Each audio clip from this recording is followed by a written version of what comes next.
So you know that Taylor Swift song? You know the one that goes like, it's me, hi, I'm the problem, it's me. It's been around a little while, like you've probably heard it. If you haven't, go Google it or something. Well, I got news for you. It's true. I'm the problem.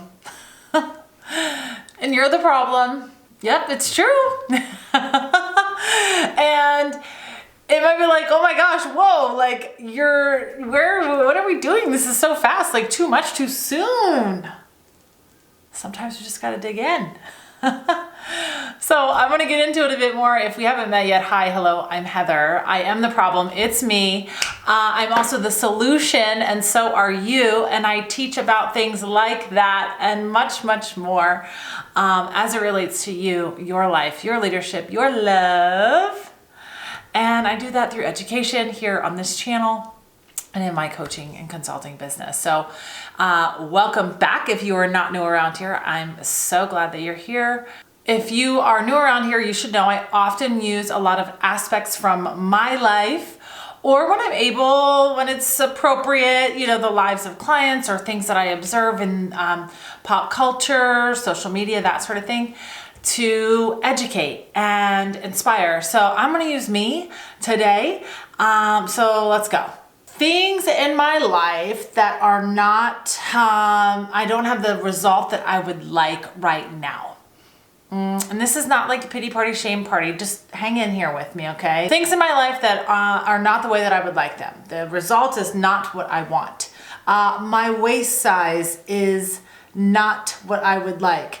My problem. I'm having a bit of brain fog lately. My problem. Let's see. My schedule is really full and doesn't have a lot of room for spontaneity. My problem. I am a surfer and I have not been surfing as much as I would like. My problem. Are you catching on here? Right? Let's see. Well, I mean, there's plenty of others. I will say there's a room in my house. We've been redecorating. There's a room in my house that is not finished or complete to the extent that I would like it to be. Also, my problem. You get it? You catch the drift? You catch the theme? Like, I named off a number of things and they're all my problem. And that's what we're going to talk about today.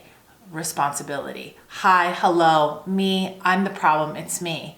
And hi, hello, it's you. You're the problem, it's you. Because here's what the alternative is. The alternative is that I could have gone into something that sounded like this. Well, my waist size isn't exactly what I would like it right now. You know, it's because my boyfriend gives me all the sweets, or, you know, I'm experiencing some brain fog and there's just so much activities with eating and drinking. I mean, I just really just don't have a choice in the matter. Or, what was the other one I said? Surfing. I mean, why can't Arizona have an ocean? You know, like I need to surf. Or what else did I say? Oh, my schedule is so full. So, I mean, you know, everybody needs me. Like going that route of like saying it like that is such a big departure from where I stand now with my mindset that it's funny to me to hear myself talk that way. But it wasn't always like that.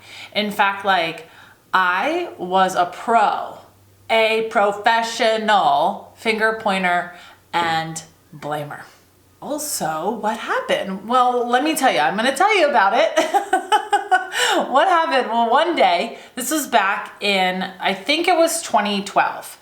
And I was working for a prominent company in Hawaii at the time, and I was interviewing. And I was interviewing for a role that was going to take me from working in like the HR realm with clients to internal. And I was interviewing and I thought it was an amazing opportunity and I did not get the job. And I was very, very upset. Like devastated was probably more accurate than just being upset. Like I was out of my mind. Just how did this happen? And there was a book going around the office that I was inclined to read. It was called The Oz Principle, and there was a little quiz in there, and I took the quiz, and turns out I was operating from victim mindset, from a victim mentality. And like, this was very publicly, very abruptly, like I was actually in the airport, like reading, doing the little tally thing, and right there in front of my face, boom, victim. And I was like, oh my gosh, like, it's me. Oh no, it's me. Like, oh no, now what? And as like alarming and confronting, and like, I mean, there was so much going on. I was crying. I was like breathing deep. I'm like, oh my gosh, I'm in public. I can't like be like this. What an amazing like emotional impact that made for me, because that moment in that airport, I will never forget. It was a turning point. It was a benchmark moment for me. And not only how I had created this situation or scenario of not being selected for this role, but for everything, right? For everything in my life, for the things that are not working now, right? For me, like my waist size or my schedule or my brain fog or mental clarity, if you will, like all of that, but also for the rest of my life, right? For my relationships, romantic or otherwise, my financial situation, my career, my health, my fun and recreation, my spirituality, all of it. I went from this is happening, life is happening to me, I don't have a choice, I'm helpless, it's all their fault, I don't know how, you get the idea, to I am a creator. I am able to go and create the results that I want. Huge, huge turning point for me. And just like I have that opportunity and I took it, right? Because everybody has the opportunity. And just like you have the opportunity. And today, if this concept is new to you, today you have the opportunity to also take it. It's yours to take. Nothing changes though if you don't take the opportunity. Maybe you're watching and you're thinking, yeah, I have already heard about victim versus responsible, about, letting go of the victim mindset and being a creator of your own destiny, right? Maybe you've heard about that. A lot of people that I hang with, have already been through some of this training. Do not let your training fool you. Are you implementing this? Are you really taking into consideration where you are operating from? See, those who are not aware tend to be very expressive about, what's happening to them. And it's like the rest of us can see it. But those who are aware, what I know is that we know that operating from victim just doesn't work. And so what can happen is we can get real like stealth about our victiminess, right? And so I'm going to encourage you, instead of, pressing next or whatever you might be inclined to do in this moment, hang with me, okay? Hang with me and just feel it out, because you just may have fallen back into a bad habit. See, that's all that it is. I'm not here to shame you or try and make you feel bad or nothing like that. Hello, like I can easily go into victim. What I'm saying is I see you. I'm saying is, these old habits die hard. So welcome back to the responsibility train. I'm so glad that you're here. Okay? It's going to be a good train. Like the more the merrier. Okay? It isn't any fun to be a victim. In fact, think about it. When you have been operating from this place, it's like draining. It is, causes, for me anyway, feelings of helplessness and like that I'm out of control, right? And whereas like taking responsibility, I wouldn't say is any fun. In fact, sometimes like like it's a drag sometimes, if I'm being honest, right? Like it's like, shit, I did that, you know?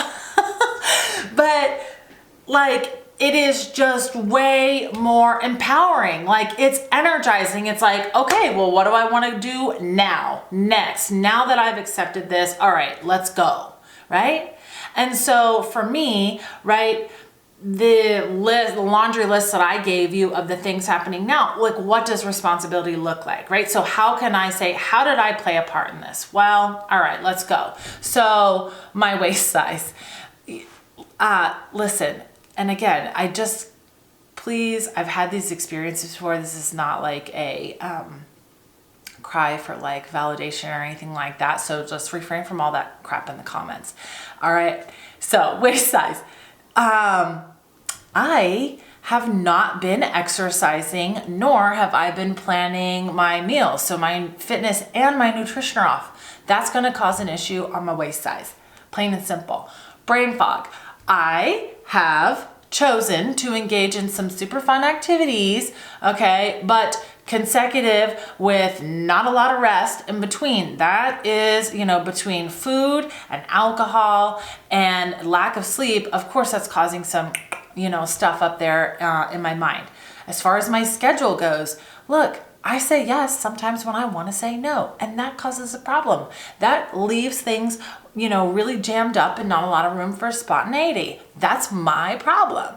What was the other one I mentioned? Let me look at my notes. Oh, surfing. Oh my God. I laugh because it's just so funny. I mean, I travel. Why am I not booking vacations to go places where I want to travel, right? And I could get into the idea of prioritizing here because I actually don't feel like this is going wrong, but it was just a short list of like things that I want to be different in my life right now. Okay. So then the last one was the decorating. And quite frankly, like when I think about it, I'm not really all that upset about it. It's not how I want it, but also it is not something that I'm willing to rush because I want it to be just so. And I'm looking for the perfect pieces for that room. So that doesn't even get to make it to the list as far as I'm concerned. Now that I've taken a look at that list and figured out, okay, how did I contribute to that? Now I'm like, all right, well, I could exercise, I could meal plan, I could go and cancel some things in my schedule. I could talk to my honey and make sure that there's some surfing opportunity, you know, in our next travel to Nashville. Not happening, but you get the idea, right? So now I can come from a place of, well, how might I change things and transform this result? And like I said, like I just have to remind you, having a victim mindset and this idea of like, this is happening to me, somebody did this, something is causing this, like it's so commonplace, right? And meaning it's going to be deeply, deeply programmed in you. It's a strong paradigm. And you might be great at it in some areas and not so great in others. So I just want to encourage you, like, know that this is a practice, right? It is a practice, a way of getting better. It doesn't mean that you're going to be great at it from the jump. And in fact, you can, because everything is on a spectrum, you can go hyper responsible and get into, you know, taking responsibility for things that are not yours to hold.